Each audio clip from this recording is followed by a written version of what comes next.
di situ pagi-pagi sama bokap gue tuh datang. Saat datang dia tiba-tiba nangis. Dia bilang, Din, di chat tuh sebelum datang, kalau kamu pindah agama, intinya mending aku mati aja sebelum aku pindah, ngerti nggak? Ya gue diancam gitu.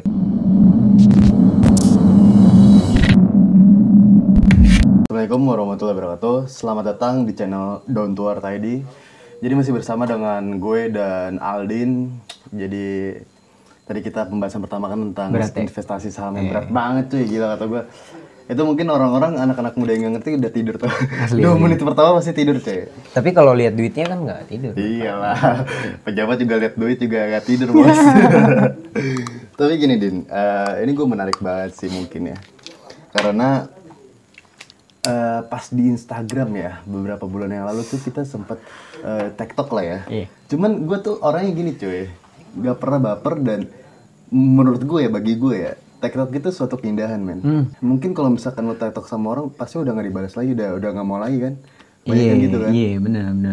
Ini gue mau bahas tentang toleransi, cuman ini mungkin kalau misalkan teman-teman buka judulnya gue pasti clickbait banget, cuman tolong dengan bijaksana gitu ya, menghormati banget dengan perbedaan pendapat, karena kalau misalkan kalian gak menghormati dan gak respect, kalian pasti menghujat si Aldin, yakin banget gue, karena itu juga kejadian dengan teman-teman lu men. Asli.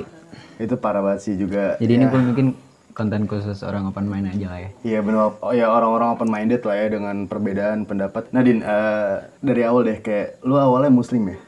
Gue awal dari gue lahir sampai gue umur 10 tahun. 10 tahun? 20 tahun. Oh 20 tahun. Dan sekarang berarti lu umur berapa? Gue 21. Oh 21. Iya. Nah ini jadi mungkin lu udah pindah dari agama Islam ya? Iya. Baru setahun gitu ya? Baru setahun. Boleh ceritain gak sih kenapa gitu? Jadi mungkin sekali lagi buat teman-teman ya, ini terkait sama preferensi masing-masing ya, kenyamanan masing-masing, dan gue juga nggak menyuruh kalian juga untuk kayak gue juga gitu ya. Iya. Takutnya kan kayak dibilang menghasut gitu. Padahal mah ya gue juga. Dia kan juga Islam gitu. Iya, gue juga banyak banget konten-konten agama. Cuman gini ya ini ya. Orang kayak lu perbedaan pendapat ini unik cuy. Dan seharusnya orang unik itu bener-bener dihargain gue. Asli. Nah gimana Din, ceritain Din? Jadi berawal dari gue yang orangnya perfeksionis ya Pak ya. Yeah. Maksudnya secara personal gue tuh emang orangnya perfeksionis. Yang mana gue tuh dulu ya, gue waktu zaman ngurusin kafe Pak. Oke. Gue tahun lalu gue ngurusin kafe dan itu hektik parah karena itu jadi first time pengalaman gue, experience gue untuk jadi pengelola kafe yang serame itu gitu loh. Dan di situ gue pasti jujur kalau waktu tidur gue kurang. Iya. Gue tidur jam 2, jam 3 gitu-gitu ya. Nah itu secara habit gue dulunya itu emang selalu bangun pagi jam 4:30, jam 4 gitu. Iya. Gue jadi berubah habit gue gara-gara gue tidurnya telat gitu. Dan di situ gue selalu, ya nggak selalu juga, gue beberapa kali kayak telat salat Jumat. Bukan salat subuh. Telat salat subuh. Oke. Nah, saking lupa itu. Iya. Gue telat salat subuh dan gue di situ kayak ngerasa waktu salat zuhur nih, gue ngerasa gue bersalah, ngerti gak sih? Kayak anjir, lu mau minta ke Tuhan sementara lu salat subuh yang wajib aja lu tadi tinggal gitu. Di situ gue ngerasa emang boleh sama Tuhan kalau gue masih punya dosa terus gue minta-minta, nggak tahu diri amat. Gue ngerasa kayak gitu waktu itu. Dan gue jeleknya memang adalah gue itu kalau udah ke-skip sekali, gue mending besokannya sekalian, ngerti gak sih lu? Oke. Kayak ya udah gue balik lagi ke hari besoknya buat subuhan dulu, ngerti gak? Kayak gitu. Dan gue kayak gitu orangnya. Nah, dan di situ gue selalu kesusahan buat doa Pak. Oke. Kesusahan buat doa karena apa? Karena gue orangnya perfeksionis, dan gue punya kayak ketakutan sama Tuhan gue yang akan menghukum gara-gara gue tadi nggak sholat. Padahal misal di waktu asarnya gue tuh butuh doa, ngerti gak sih? gue butuh doa tapi anjir gue tadi aja skip sholat, gue doanya didengar nggak ya? Iya. Gue ngerasa gitu Pak. Nah jadi ketika gue itu pengen berdoa, gue inget lagi tadi gue skip sholat gitu. Padahal gue lagi butuh-butuhnya doa, karena kan misal tiba-tiba ada customer marah-marah, gue kan kayak pasti kan butuh tempat buat bersandar gitu kan. Nah jadi gue ngerasa aduh bingung gue mesti lari kemana gitu kan. Dan memang habis itu gue kayak ngerasa sebenarnya Tuhan tuh pengampun atau enggak sih kayak gitu loh. Kayak gue sering nanya gitu. Terus gue akhirnya explore tuh boy. Explore. Karena gue ngerasa kenapa sih kok personality Tuhan dari agama yang lain tuh beda-beda. Oke. Gitu. Selalu ingin mencari tahu ya agama Ingin mencari lainnya. tahu Oke. gitu. Gimana sih kalau nyamannya di agama yang A, yang B, yang C itu gimana gitu. Akhirnya gue belajar Buddha dulu Pak. Oh jadi lu sebelum lu masuk Katolik belajar? Gue belajar Buddha. Oke. Gue punya teman dekat. Tapi ini sorry banget ya kayak takutnya kan menjelek-jelekan agama gitu ya. Mungkin ini menurut gue sih Purely experience. Iya, experience dan ini pengalaman aja, bukan maksud ini takutnya disalahartikan gitu. Iya, Oke, pengalaman. Maksudnya pengalaman gue waktu itu gue belajar Buddha. Gue seneng banget Pak. Asli teman gue tuh ini tuh dia owner salah satu jus di Semarang. Mungkin gue shout out juga namanya Smoothie Juice. Pasti teman-teman Semarang juga tahu. Di situ teman gue namanya Felix, dia ngajarin gue tentang gimana lu tuh berbuat baik untuk dapat karma baik.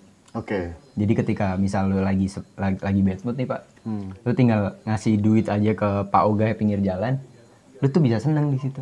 Karena rasa seneng itu sebagai karma baik. Istilahnya kalau dalam Islam tuh kayak sedekah gitu ya? Kayak sedekah, sama gitu. Tapi gue ngelihat dia tuh orangnya adem gitu. Gue lihat personality dia adem gitu. Oke, gue waktu itu gue ngerasa, oh ternyata Buddha bagus gitu. Gue ngerasa Buddha bagus. Walaupun Islam gue tahu banget, bagus banget gitu. Terus tapi kan gue pengen tahu aja. Bener. Terus gue ketemu teman gue Hindu. Oke, ini Serius, menarik banget sih. Teman gue Hindu itu satu jurusan sama gue. Gue tanya-tanyain, lu gimana sih kalau berdoa? Bahkan dia lebih kompleks Pak, karena emang dewa dia tuh banyak, dan ketika dia minta A, dia mintanya ke dewa A gitu, dia minta B, dewa B gitu. Dan itu gue ngeliat, wah keren juga lu spesifik ya gitu berdoanya gitu. Terus habis itu juga gue suka banget sama dia yang maksudnya bener-bener menghormati leluhur dia, sampai dia tuh ada yang kayak ngerasa dijagain sama leluhurnya kayak gitu-gitu. Jadi gue ngerasa wah kekeluargaan lu berarti oke banget nih sampai kenal leluhur. Biasanya kita aja sama nama nenek kita aja nggak tahu kan, iya kan. Nah gue suka di Hindu kayak gitu. Tapi gue di situ baru belajar ya. Maksudnya Buddha, Hindu itu gue nggak masuk gitu. Gue belajar aja. Gitu. Sampai gue ketemu sama gue dulu organisasi ya. Gue di BEM. Gue di BEM. Gue punya anak bidang nih. Gue anak bidang. Satu anak bidang ini bawaannya jadi mediator mulu. Jadi orang yang dinamis lah. Dia tuh di bidang nggak pernah julitin orang. Kalau ada masalah dia jadi selalu cari solusinya gitu kan. Suatu ketika gue ngebonding nih, akhir tahun, udah penutupan BEM nih, ada duit, gue kayak ngebonding ke villa gitu lah. Ceritanya ke villa, terus gue ngeliat bener-bener lebih detail kan, karena gue kan di situ ya bermalam, terus kegiatan bareng terus. Nah teman anak bidang gue ngeliat dia personalnya bagus banget, pagi-pagi udah. Itu agamanya apa? Agama dia kebetulan waktu itu Katolik. Oke. Nah gue waktu dia itu sehari-harinya kayak gimana tuh tercermin banget waktu dia nge-villa Pak. Mulai dari dia sebelum tidur, bangun tidur dia jam 2 nih, dia kerja terus kan, kerja habis jam 2 dia masih sempat berdoa. Bayangin dia udah capek kayak gitu kan. Terus pas bangun dia keluar, dia meditasi kayak gitu-gitu. Dengar-dengar lagu-lagu rohani gitu. Terus gue tuh kayak ngeliat ini orang adem bener ya gitu orangnya gitu, nggak pernah ada masalah gini. Terus gue karena gue yang belum gue pelajarin waktu itu Nasrani, gue nanya sama dia, lu kapan ibadah gitu? Terus dia jawab, ya, hari ini aku ibadah mas, habis pulang dari nge-villa gitu. Itu hari Minggu. Serius nggak? Iya, gue bilang serius lu nggak capek apa gitu? Enggak mas, soalnya kan seminggu sekali gitu begitu. Terus ya udah kayak gue bilang gue mau dong kayak tahu ajaran lu gimana gitu. Iya. Terus ya udah mas, ini aja lihat aja aku ibadah. Iya. Serius bro, gue tuh datang ke gereja dulu tuh gue anti banget anjir. Sumpah gue tuh kayak Kayak benci gitu ya. benci banget gue dulu. Kayak gue tuh sampai gue dulu pernah punya pacar Nasrani. Gue disuruh masuk aja bener-bener ogah anjir. Masuk ke gerbang, gue ogah banget gitu. Nah karena tujuan yang sekarang, yang kemarin itu beda, gue cuman di pelataran nih. Oke. Jadi di situ gue duduk, dia udah nih dia ibadah gitu. Terus gue lihat satpam, Mbak. Gue lihat satpam di situ, itu jauh dari tempat ibadahnya. Satpamnya di pojok. Tapi karena dia nggak mau kelewatan ibadahnya, dia tuh sambil berdoa sambil lu tahu nggak sih sebelahnya tuh ada anjing, terus dia sebelahan sama anjingnya dia berdoa gitu. Kata gue, gila dia juga nggak mau kelewatan ya ibadahnya gitu. Dan gue lihat dia kusyuk banget gitu. Dan di situ gue ngerasa apaan sih yang bikin mereka kusyuk gitu. Gue dengerin dikit nih. Kalau di istilah Nasrani kalau lagi khotbah itu namanya homili. Nah, itu gue dengerin tentang juru selamat dan segala macamnya. Gue mikir anjir, kok juru selamat apaan sih maksudnya gitu. Orang-orang pada umumnya kan taunya juru selamat itu bahkan mungkin nggak banyak yang tahu ya. Gue dengerin ya intinya Isa akan turun gitu loh, ya kan. Kalau di Islam pun juga gitu kan. Nah tapi bedanya kalau di Nasrani itu Isa akan turun tuh dia bakal menunjukkan bahwa dia pernah bangkit dan dia akan turun lagi untuk ngasih bukti gitu. Tapi kalau gue di Muslim dulu, gue taunya kan Isa turun bakal ngasih tahu orang-orang Nasrani kalau dia tuh salah gitu kan. Salib bakal hancurin lah dan segala macamnya gitu. Kata gue gini, lah kok bisa ya, maksud kata gue orang-orang Nasrani kan orang yang lebih dekat sama Isa nih. Kok bisa sih salib-salibnya malah dihancur-hancurin, kata gue gitu. Nah, terus sampai di situ kita tahu nih sebagai Muslim bahwa Dajjal tuh bakal dibunuh sama Nabi Isa. Itu nanti sih. Iya kan, nantinya kan. Nah, gue mikir, kok bisa ya, maksudnya sorry deh. Dajjal dibunuh Nabi Isa ini mungkin nanti teman-teman komentar ya, soalnya nanti kan ada Yajuj dan Majuj itu pembahasan panjang lah, gue nggak bisa menyimpulkan gitu karena bukan bidang gue, takut salah gitu. Di situ gue tuh mikir kayak ya ini kan gue menyimpulkan dong ya, maksudnya atas perspektif gue kayak berpikir kenapa yang turun untuk membunuh Dajjal sebagai orang yang sangat ditakutin di Muslim itu Isa sih gitu loh. Gue mikir aja kayak kenapa yang penyelamat gue itu bukan Nabi gue sendiri. Mulai berawal dari situ doang awalnya. Tapi waktu itu gue nggak langsung percaya gitu aja. Gue riset gitu loh, personality antara Isa Al-Masih dan Muhammad gitu. Sebenarnya lebih ke situ doang. Gue yakin semuanya benar. Tapi lu kan berhak banget nentuin panutan lo kan. Lu mau milih Isa ya monggo, lu milih Muhammad ya monggo gitu. Walaupun pasti punya klaim masing-masing, ya enggak? Nah, gue jujur lebih preference sama Isa gara-gara ini doang, dia pernah ngomong doang. Omongannya simpel banget kayak kasihlah musuhmu, Ben. Kalau lu ditampar pipi kanan, lu kasih pipi kiri. Cuman gitu doang. Gue mikir, anjir ada orang kayak gini. Oh, pantesan dia nggak pernah perang, kata gue gitu doang. Cuman itu dikoreksi aja ya buat teman-teman apakah Nabi Isa atau gimana kalau dari Islam. Cuman gini Pak, istilahnya kan tadi kan lu udah belajar berbagai agama. Kalau menurut gua itu juga mungkin bukan kesalahan ya. Soalnya takutnya gini, orang yang terlahir dari agama Islam tapi nggak mau belajar agama lain atau gimana, takutnya agama itu menjadi bawaan gitu kan. Nah kalau misalkan dari keluarga sendiri nih, ini kan pasti bentrok banget cuy, apalagi ya lu tau kan paradigma orang itu gimana lo? Kalau keluarga jujur begitu jam 3 pagi gue percaya Kristus gitu ya, itu jam paginya nyokap bokap gue datang, padahal gue nggak ngabarin dia karena gue sama nyokap gue tuh kontak batinnya kuat. Tapi lu udah dibaptis? Belum. Oh belum. Karena baptisnya di Katolik tuh 1 tahun. Oke. Nah di situ pagi-pagi sama bokap gue tuh datang, dia tiba-tiba nangis. Dia bilang, Din, di chat tuh sebelum datang kalau kamu pindah agama, intinya mending aku mati aja sebelum aku pindah, ngerti nggak?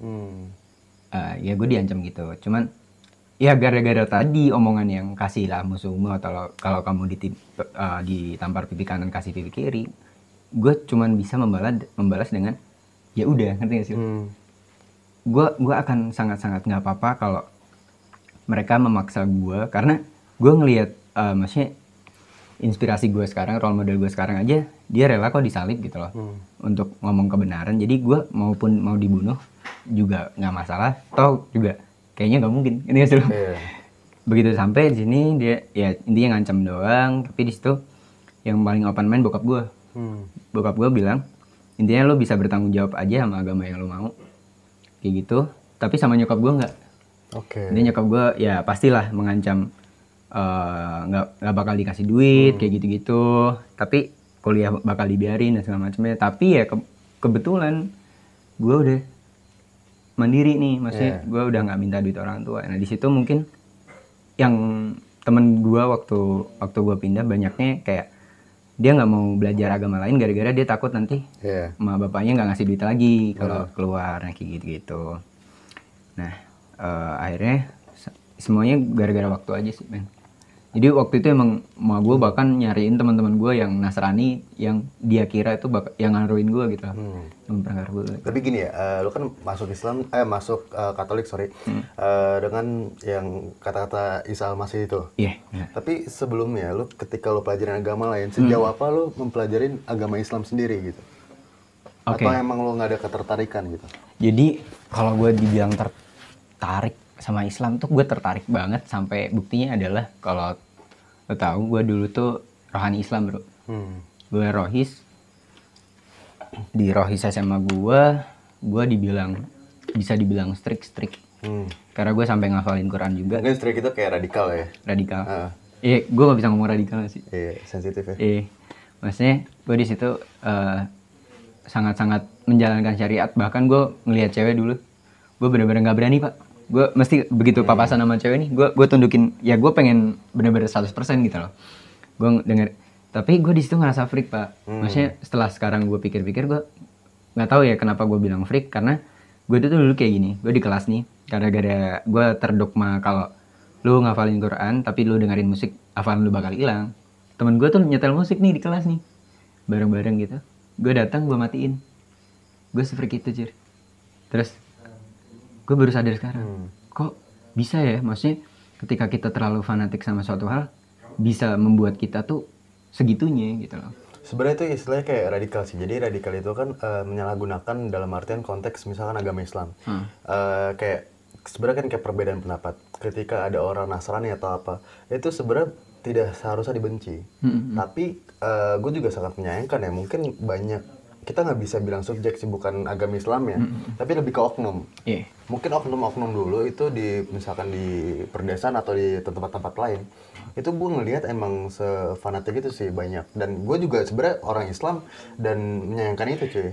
Jadi kayak misalkan kita gitu ya, sebagai umat Islam ngelihat orang yang nggak kerudung itu sampai dibenci atau lepas aurat, sebenarnya kan lebih ke pribadi gitu ya, kita nggak bisa maksain mereka. Tapi pertanyaan gue gini, Din, ketika berarti lu baru setahun ya istilahnya, baru setahun, tapi yang lu rasakan perbedaannya kayak gimana? Perbedaannya jujur begitu gue terima Kristus nih, itu gue langsung dibilangin sama salah satu orang terdekat gue yang agamanya kayak gue.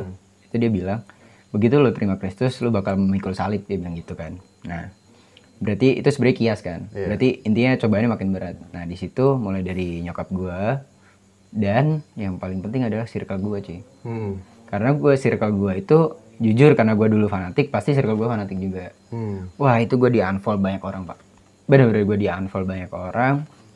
Gue lagi ibadah, tiba-tiba dikatain kafir. Gue bener-bener, wah gila, pokoknya ada orang yang bener-bener sampai nggak kenal sama gue, nggak mau kenal.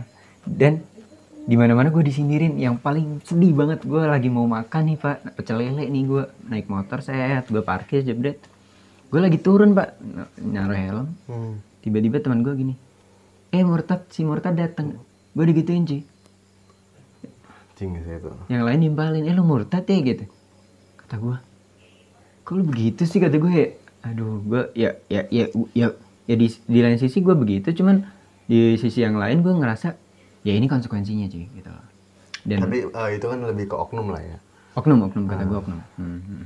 Cuman balik lagi ke gini ya, Din. Ketika istilahnya lu dijauhin-jauhin sama teman-teman lu gitu ya. Tapi kan pasti lu punya circle baru lah ya. Punya circle baru. Yang lebih respect lagi mau apapun apa. Sebenarnya gue juga banyak sih kayak teman-teman Kristen, teman-teman Buddha atau semacamnya. Dan gue lebih kayak santai aja gitu cuy. Karena menurut gue ketika perbedaan pendapat menjadi sebuah masalah di kehidupan lo, itu bakal nyesek sendiri kalau kata gue sih. Nah kalau misalkan dari lu nih gitu, ngelihat orang-orang kayak gitu, apa sih tanggapan lu? Balik lagi sih di kalimat yang paling gue suka itu tadi. Jadi gue ngerasa ketika sesuatu yang jelek gue balas lagi, itu mesti gue balasnya lebih jelek. Itu nggak ada selesainya cuy. Jadi gue dengan lu bayangin sih, musuh lu tuh dikasihani, maksudnya lu mengasihi tuh musuh lu gitu loh. Ya udah beres, ibaratnya lu diajak ejek, lu diem aja, dia capek sendiri gitu loh. Nah gue terapin itu cuy. Kalau misalkan dari lu nih Din, ketika lu udah memutuskan hal itu, apa yang benar-benar terbesit banget atau benar-benar kayak dipikir ulang lagi tuh apa sih? Yang dipikir ulang sih lebih kepada gue jujur gue pertama bersyukur karena gue bisa milih. Tapi di setiap pilihan tuh punya konsekuensi. Yang gue pikirin sekarang adalah gue nggak mau terlalu fanatik sama sesuatu kalau gue nggak tahu dalam-dalamnya. Jadi gue lebih memilih untuk gue harus benar-benar pastiin dulu pilihan itu tepat, baru bisa ngomong kalau ini keimanan gue gitu loh, ngerti nggak sih? Kayak gitu sih, Bay. Berarti lebih ke pribadi lo ya, yang benar-benar keyakinan kali ya? Iya. Sebenarnya juga keyakinan juga nggak bisa dipaksakan. Bener, juga. maksud gue gini cuy, ada juga teman-teman dari Nasrani yang pindah ke Islam karena dia ngerasa Islam tuh nyaman buat dia. Jadi kata gue balikin sama personal diri masing-masing. Mana yang bikin lo nyaman, ya lo ke situ aja gitu. Dan gue juga, ini sih Din, maksud gue gini, gue juga sebagai orang Islam gitu ya, ngelihat ada orang Kristen pindah ke Islam, itu bener-bener dipuji banget, dihargain, direspek banget. Tapi ketika sebaliknya, orang dari Islam ke Kristen, itu malah dihujat, malah dihina. Bener gak sih cuy? Iya. Di Indonesia itu, gue ngeliat, rata-rata gitu, misalnya kita contoh kayak Deddy Corbuzier lah, yang dari Kristen apa gue nggak tahu ya, tiba-tiba pindah Islam itu banyak banget pujian. Tapi ketika ada artis yang siapa tuh yang di Jogja itu anaknya lawyer, siapa? Oh, yang mantannya Taki Malik ya? Iya. Itu dia pindah ke Kristen kan. Itu bener-bener dihujat banget coy. Iya nggak sih? Kalau dari perspektif lu kayak gimana Din? Gini sih kata gue nggak tahu ya sebenarnya sekarang tuh agama tuh kalau kata gue di Indonesia tuh dijadiin sebuah kebanggaan yang mengkubu-kubu gitu loh. Maksudnya adalah ketika lu bukan kubu gue akan habis-habisan untuk apa ya, ibaratnya intinya gini, kadang orang tuh akan membela sesuatu yang dia nggak ngerti gitu loh. Asal dia tuh udah dari grup itu, ngerti nggak sih lo? Asal kayak mayoritas gitu ya? Asal kayak mayoritas dan gimana ya men, di semua tempat sih. Maksudnya kata gue nggak cuma di agama, ketika lu udah fanatik sama sesuatu, itu udah nggak bisa lagi untuk open gitu loh sama pemahaman yang lain. Gue sih inget banget sih kata-katanya, ini mungkin agak ngalor ngidul ya, kayak temen gue ketika konspirasi virus corona ya. Gak apa-apa lah kita lintas karena kan santai aja. Ya. Ketika lu mempercayakan corona itu sebagai konspirasi dan lu fanatik banget sampai mengimani dan sampai membenci, itu yang salah cuy. Jadi kayak lebih ke personality aja, bukan sesuatu yang diumbar. Dan bagi lu sendiri, sampai benar-benar sekarang masih komunikasi dengan orang tua? Masih banget. Jadi ya kebetulan kan tadi gue bilang, orang tua cuma butuh waktu. Yang penting lo baik, lo masih apa ya ibaratnya dengan teman-teman lo baik, dengan keluarga adik lo, kakak lo baik. Sebenarnya memang yang paling penting kan hubungan personal itu, interpersonal itu. Tapi masalah keyakinan kan itu urusan lo sama yang di atas nih. Benar. Ya kan, jadi gue jujur seneng banget maksudnya ngelihat nyokap gue yang tadinya sefanatik itu dan mau kayak gitu sama gue, akhirnya di titik dimana dia tahu kalau oh ya udah ini pilihan anaknya gitu loh. Dan gue sangat sayang banget sama nyokap gitu loh. Maksudnya kayak even apapun agama dia, maksudnya apapun agama gue juga gitu, gue senangnya ketika orang menyayangi kita tuh tanpa harus menjadi bagian dari apa yang dia percaya gitu loh. Oke, berarti kalau misalkan istilahnya dulu yang bener kayak dibuang ya, berarti kayak Gua gitu nggak sih? bisa dibilang gitu karena gue bener-bener nggak dikabarin setelah itu dan segala macamnya gitu. Sampai keluarga besar juga gitu? Keluarga besar ada yang enggak, ada yang iya gitu. Oke, jadi kayak pro kontra gitu ya? Iya, kalau biasanya yang ya kebetulan keluarga gue yang masih muda-muda, katakanlah yang masih umur-umur 20-30-an tuh biasanya dia ya udah gitu. Tapi ya biasanya yang lebih ke atas-atas sih yang kayak ya gitu lah. Tapi kalau misalkan bagi lu sendiri gitu ya, Dan, ini kan istilahnya lu sangat banget belajar yang namanya toleransi lah ya. Karena lu yang pernah juga dihina karena pindah agama. Jadi lu mengerti betul gimana perbedaan pendapat ini sesuatu hal yang indah gitu kan seharusnya. Dan gue tuh kenapa bisa akhirnya legowo lah bahasa Jawanya itu sama kayak gituan, karena guanya dulu tuh pernah di fase itu gitu. Oke. Gue pernah di fase ngehujat orang. Bahkan dulu waktu SMP gue tuh ada teman gue Nasrani, gue tuh bener-bener make sure gue bener-bener tekan dia untuk lu tuh harus percaya kalau Yesus tuh nggak disalib gitu loh. Gue bener-bener bilang ke dia, Isa tuh bukan yang disalib. Bener-bener gue padahal gue ngerasa anjir kok gue ngusik kepercayaan orang waktu itu, gue ngerasa gitu. Dan di sini gue udah mulai belajar, dimana gue belajar dari bukunya Subtle Art of Not Giving a Fuck, atau yang lebih hits di Indonesia, Seni Bersikap Bodo Amat itu ya. Gue belajar di situ manusia tuh hidup kayak selalu pasti punya kesalahan dan mau minimalisir kesalahan dengan selalu menanyakan dirinya, what if I'm wrong gitu loh. Ketika kita punya kepercayaan yang sekarang tuh, kita juga nggak akan tahu 2-3 tahun atau 10 tahun ke depan tuh kita masih punya pendirian yang sama atau enggak. Karena manusia kan pengen selalu jadi yang terbaik nih. Benar. Pasti dia akan mencari mana yang terbaik untuk dirinya juga, entah itu keyakinan, entah itu pasangan dia, entah itu prinsip hidup dia gitu. Oke, tapi kalau misalkan misalnya lo punya istri gitu yang beda agama, lo bakal nikah juga atau harus sama satu agama? Kalau gue sih benar-benar karena gue sekarang Katolik nih. Katolik tuh umum, men. Katolik tuh dia bisa nikah sama apa aja, karena di dalam doa kita aja kita doainnya bukan umat Katolik, karena kita percaya banget yang masuk surga nggak cuma Katolik. Kita percaya semua orang baik masuk surga.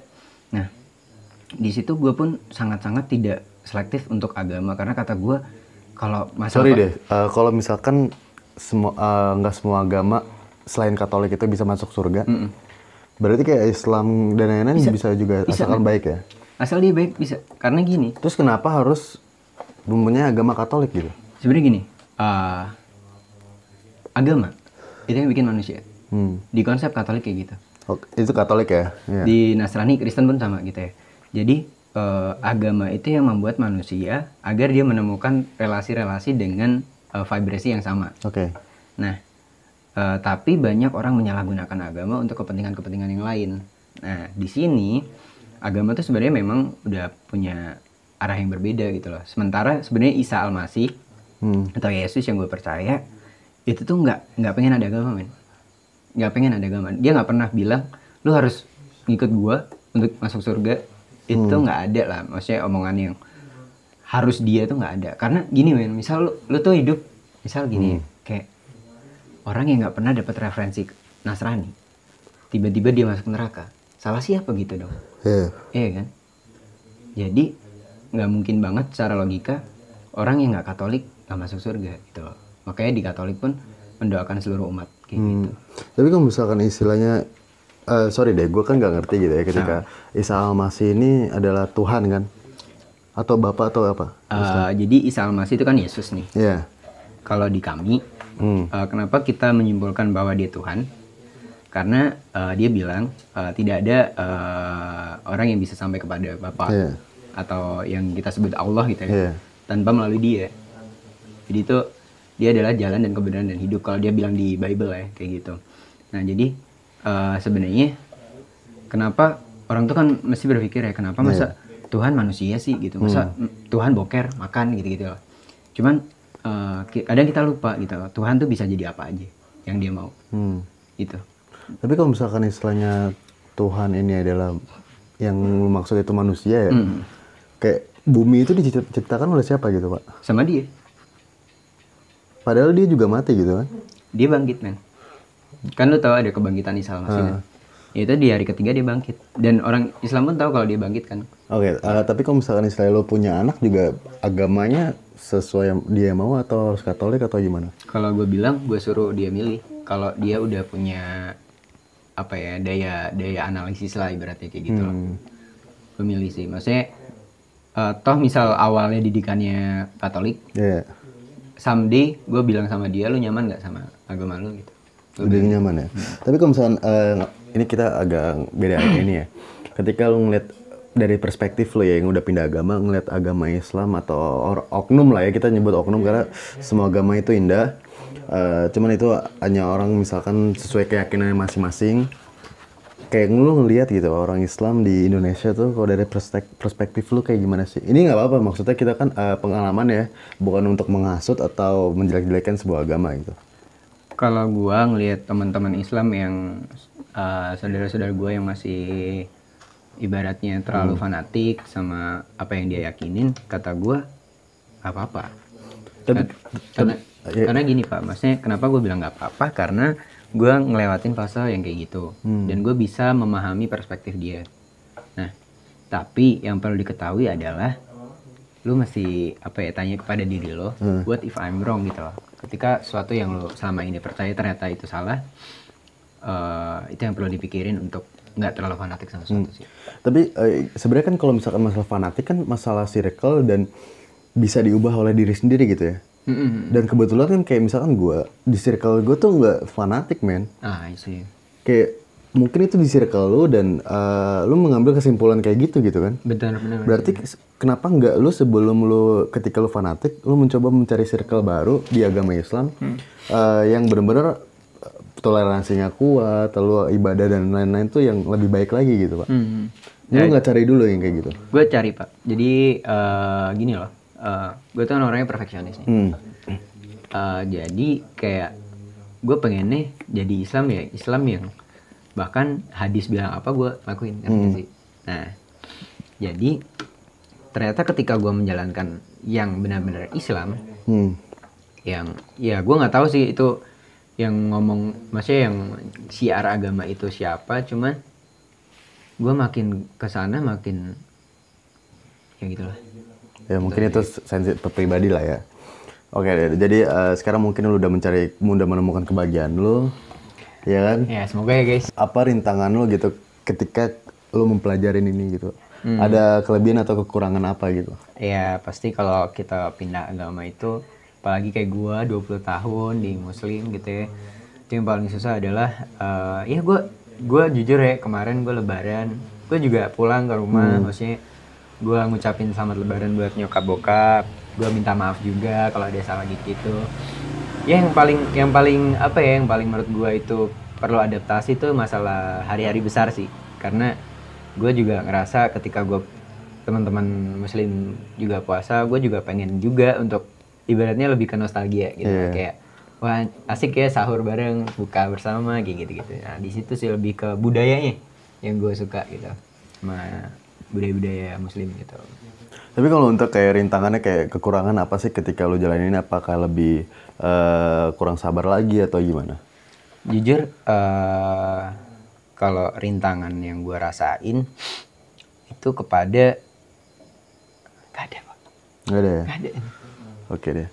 Berarti terlalu sempurna gitu ya? Nggak sempurna juga sebenarnya, lebih ke gini sih, kayak apa ya? Mungkin nggak bisa diungkapkan gitu ya? Gimana ya San? Kayak jujur gue lebih ngerasa apa ya? Maksudnya jadinya kan bandingin nih kan? Iya kan? Bandingin perasaan gue yang dulu sama yang sekarang gitu kan? Atau gimana nih? Enggak ya, ketika lo ngejalanin aja. Kadang kan misalkan kayak gini lah, kayak agama Islam gitu ya. Mungkin lo pernah kali ketika lo lagi menjalankan maksiat, jenuh, otomatis kan ibaratnya itu kan sebuah rintangan gitu ya. Itu cobaan lagi ketika lu dihadapkan dengan duit banyak. Pasti kan godaan semakin besar cuy dari setan, dan ya lu tau kan semakin istilahnya semakin banyak rintangan itu iman lu semakin keuji. Betul. Nah kalau di lu kayak gimana? Sama Pak, tapi lebih kepada cewek sih. Iya. Ntar kalau pajak cewek pajak lagi Pak. Ini kita masih agama aja. Oh iya. Jadi lebih kepada rintangannya tuh kesetiaan itu sendiri sih. Maksudnya lebih kepada ketika jadi itu karena di Nasrani itu mengimani Taurat juga. Kalau Taurat kan ada the Ten Commandments, itu kayak di nomor 9 kalau nggak salah. Itu lu nggak boleh mengingini istri orang lain. Iya kan? Dan di situ gue juga baru tahu, jujur gue baru tahu itu di perjanjian lama, dan gue ngerasa kayak ya udah gue cukup syukurin apa yang gue punya sekarang, ngerti gak sih lo? Oke. Dan itu susah men sebagai cowok ya kan? Iya benar banget. Gitu sih. Berarti sekarang lu udah mulai melupakan ajaran agama Islam juga ya berarti? Enggak men. Oh enggak? Enggak juga gitu loh. Oh berarti lu mengkombinasi juga? Gue bukan mengkombinasi, gue lebih tepatnya gue ambil prinsip yang bagus ya. Oke, iya benar. Jadi kata gue, agama tuh pasti punya sisi baiknya masing-masing gitu ya. Dan menurut gue banyak kok yang ajaran Katolik yang seia sama Muslim gitu loh. Maksudnya di situ kan berarti gue nggak perlu ninggalin dong ajaran-ajaran positifnya, kayak gimana lu harus berpasrah sama Tuhan, gimana lu bisa misalnya lu tuh bukan siapa-siapa kok tanpa campur tangan Tuhan, kayak gitu-gitu loh, hal-hal yang lebih ke mengandalkan Tuhan lah, kayak gitu-gitu lah. Tapi kan gue kadang gini aja ya, lebih ke agama ini jadi sebuah permainan aja cuy, kayak gue ngeliat oknum gitu ya, terutama misalkan kayak teroris Islam, selalu disudutkan dengan Islam.